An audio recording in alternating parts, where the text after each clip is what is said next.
बिस्मिल्लाहिर्रहमानिर्रहीम। प्रोफेसर अजीज़ लाहौरी। आज का मेरा टॉपिक जो आजकल के मुआशी हालात हैं उनसे मुताबिकत रखता है। आपने अक्सर सुना होगा जी, गवर्नमेंट ने टैक्स लगा दिए, गवर्नमेंट ने टैक्स बढ़ा दिए। टैक्स जो हैं ये कई किस्म के होते हैं। एक डायरेक्ट टैक्सेस होते हैं, दूसरे इनडायरेक्ट टैक्सेस होते हैं। डायरेक्ट टैक्सेस का मतलब ये है कि ऐसे टैक्सेस जो आपकी आमदनी पर लगाए जाते हैं, यानी जो अमीर लोग हैं उनकी आमदनी ज़्यादा होती है तो वो फिर उनकी आमदनी पे जो टैक्स लगता है वो डायरेक्ट टैक्स कहलाता है। और जो इनडायरेक्ट टैक्सेस होते हैं ये चीज़ों की प्राइस में शामिल हो जाते हैं, यानी ऐसे टैक्सेस जो अशिया पर लगाए जाते हैं वो इनडायरेक्ट टैक्सेस होते हैं। तो इसमें फिर सारे बराबर होते हैं।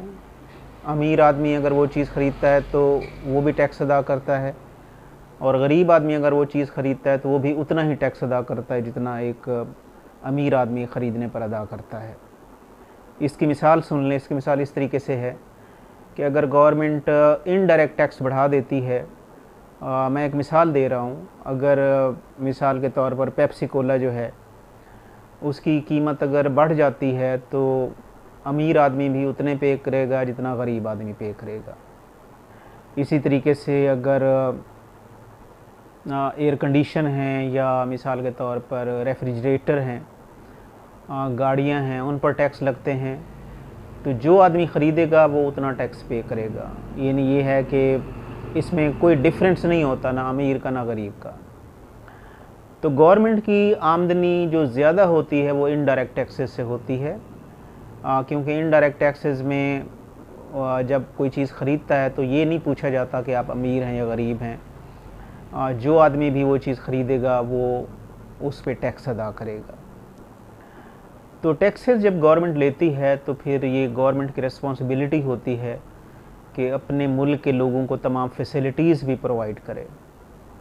उनको जनाब प्रॉपर ट्रैवलिंग की फ़ैसिलिटी भी दे, प्रॉपर बिजली की फ़ैसिलिटी भी दे, प्रॉपर सैनिटेशन की फ़ैसिलिटी भी दे, प्रॉपर जो है उनको यानी हेल्थ की फ़ैसिलिटी भी उनको दे।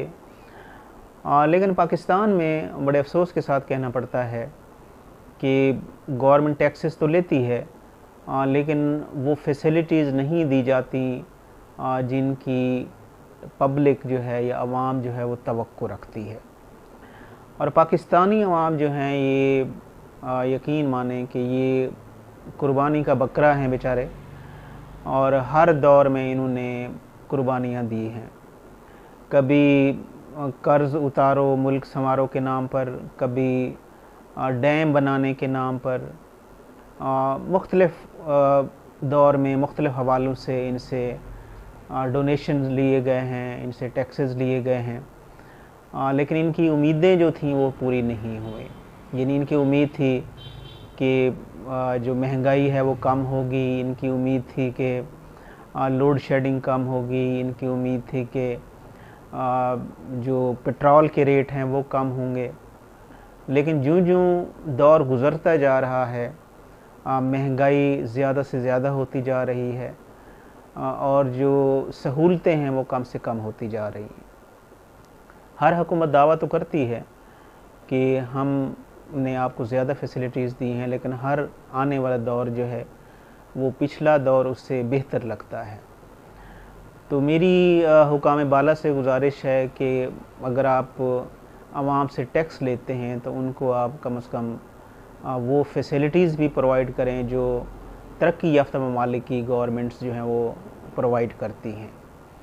यहाँ पे पाकिस्तानी अवाम जो है ये ख्वाबों की दुनिया में रहती है बेचारी, और सुहाने ख्वाब आँखों में सजाए होते हैं कि इंशाअल्लाह कल हालात बेहतर हो जाएंगे, इंशाअल्लाह परसों हालात बेहतर हो जाएंगे।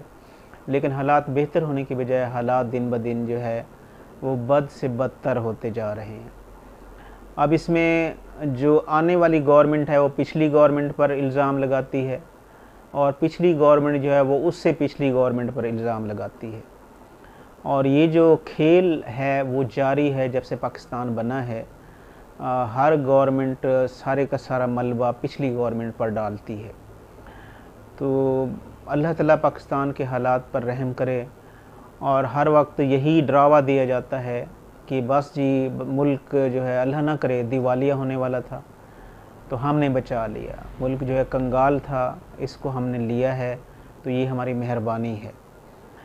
तो यानी पाकिस्तानी अवाम को रगड़ा भी लगा रहे हैं और उसके ऊपर एहसानात भी जितला रहे हैं कि ये हमने पाकिस्तान बचाने के लिए सब कुछ किया। तो मैं अब इससे ज़्यादा क्या बोलूं कि पाकिस्तान जो है अब जिस नहज पर पहुंच गया है, यानी ऐसी दलदल में हम फंस चुके हैं कि दिन ब दिन उस दलदल में हम धंसते जा रहे हैं। जब तक हम IMF से छुटकारा हासिल नहीं करेंगे, जब तक हम चादर देखकर पाँव नहीं फैलाएंगे, उस वक्त तक पाकिस्तान के हालात यही रहेंगे। तो अब हमने ये जो मेट्रो बस सर्विस और इस तरह की ऑरेंज ट्रेन सर्विस हमने स्टार्ट की, हमारे वसाइल तो नहीं थे, ये तो उल्टा हम लोगों ने सफ़ेद हाथी पाले हुए हैं। फ्यूचर में इनके अखराजात पूरे करने के लिए भी हमारे पास पैसे नहीं होंगे, फिर हमें और कर्ज़ा लेना पड़ेगा। तो जब हमारी औकात नहीं थी इन चीज़ों की, तो ये कर्ज़ा लेकर इन चीज़ों को बनाने की ज़रूरत नहीं थी। तो अल्लाह ताला पाकिस्तान पर रहम करे।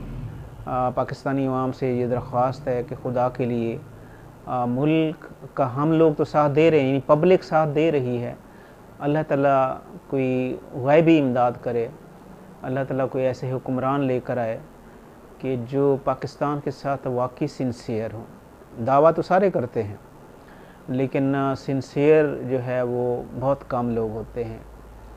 आप इस तरह देख लें कि ये जो गवर्नमेंट में लोग होते हैं, इलेक्शन लड़ते हैं, इलेक्शन जो है ये आजकल इन्वेस्टमेंट बन चुका है, सरमायाकारी।